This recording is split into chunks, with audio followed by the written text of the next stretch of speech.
운수업을 영위하시는 분들은 창업 중소기업 세액 감면이라 그래서 네.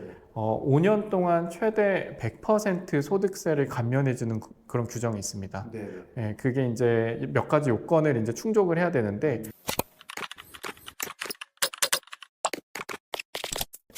절세할 수 있는 네, 노란 네, 공제, 노란 우산 공제인가 그런 네, 거나 IRP 뭐 이렇게 할 수 네, 있는 것들이 또 따로 또 네. 있나요? 맞습니다. 네. 이제 세금은 근데 조금 더 크게 보면은 두 가지로 좀 분류해서 봐야 되거든요. 네네. 이제 부가가치세가 있고, 그 다음에 5월 달에 하는 종합소득세가 있습니다. 네네. 말씀하신 IRP 같은 경우에는 종합소득세에서 네네. 소득세를 절감할 수 있는 그런 절세 상품이고요. 부가세, 그 IRP 가입해서 공제부금을 납부한다고 해서 부가세를 줄일 수 있는 건 아니거든요. 그래서 좀 구분해서 보긴 해야 되세요. 그렇게 되세요. 그래서 뭐 사실 부가세의 경우에는 절세라는 개념이 조금은 뭐 어렵긴 합니다. 예, 아, 맞지는 않긴 하고요. 음, 뭐 그냥 사실은 원칙적으로 책에서 나온 내용으로 말씀드리자면은 지금 운수업 같은 경우에는 매월 평균 이제 부가세로 받는 금액의 한 70% 정도는 따로 이렇게 별도로 분리해서 이렇게 보관하시는 게 부가세 신고할 때 부담이 크게 덜 하실 건데 뭐 이거는 뭐 절세라기보다는 부담을 줄이기 위한 그냥 예, 음. 그런 부분이겠죠.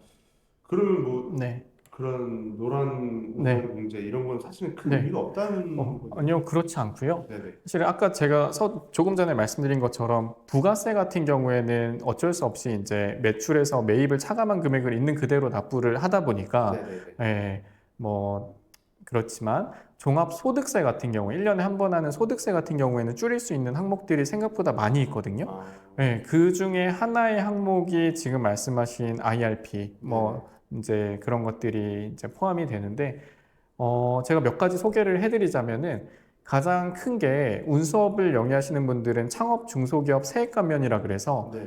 5년 동안 최대 100% 소득세를 감면해주는 그런 규정이 있습니다. 네네. 예, 그게 이제 몇 가지 요건을 이제 충족을 해야 되는데 업종, 지역, 나이, 최초 창업 요건 요 네 가지 요건에 만족을 해야 되거든요. 근데 네네. 업종은 당연히 해당이 되시고 그다음에 뭐 나이도 만 34세 그 이상 이하에 따라서 이상인 경우에도 혜택을 받으실 수 있는 경우 있고 네네. 그리고 뭐 지역에 따라서도 이제 같이 이제 요건이 물려 들어갑니다. 그리고 음. 최초로 사업자 등록을 한 게 맞으시다면은 5년 동안 최대 100% 또는 50% 감면을 받을 수 있는 아, 거죠. 운수업도 해당이 돼요? 맞습니다. 네, 그거 정말 큰 감면 규정이라서 네. 최초 창업이시면은 꼭 이 부분은 이제 요건이 해당되시는지 짚어보시는 게 좋을 것 같아요. 그러면 네, 나이가 만 35세 네. 이상이 넘어갔을 아, 경우에는 네. 100%가 안 되나요? 만 35세를 넘어가셨을 다른 건 때에는 충족이 다 되고.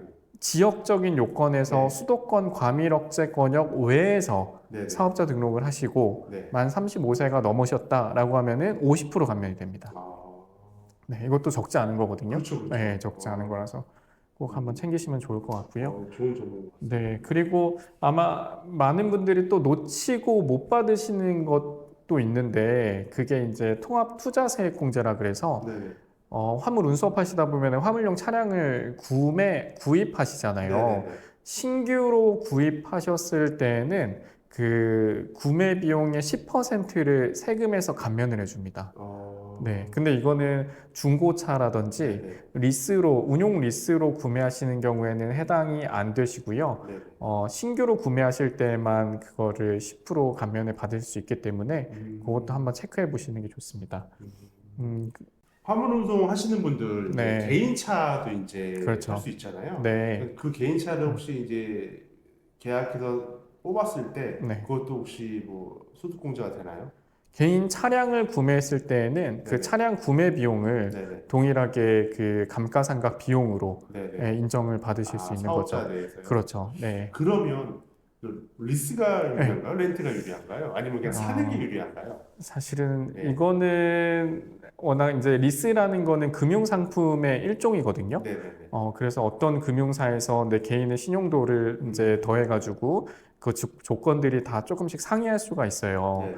그래서 그 리스료 안에는 사실은 차량 가액도 포함이 되어 있지만 분명히 이자 비용도 들어가 있고 뭐 음, 보험료도 들어가 있고 그렇죠. 여러 가지 이제 가산되는 비용이 있다 보니까 현금 구매를 저희가 봤을 때에는 제가 이야기로는 현금으로 구매하시는 게 가장 그래도 크게 봤을 때는 저렴하실 것 같고요. 네. 그 다음에는 뭐 리스사의 상품에 따라서 조금 총 금액을 비교해 보시는 게 네, 그렇게 판단을 하시는 게 맞을 것 같긴 합니다. 네.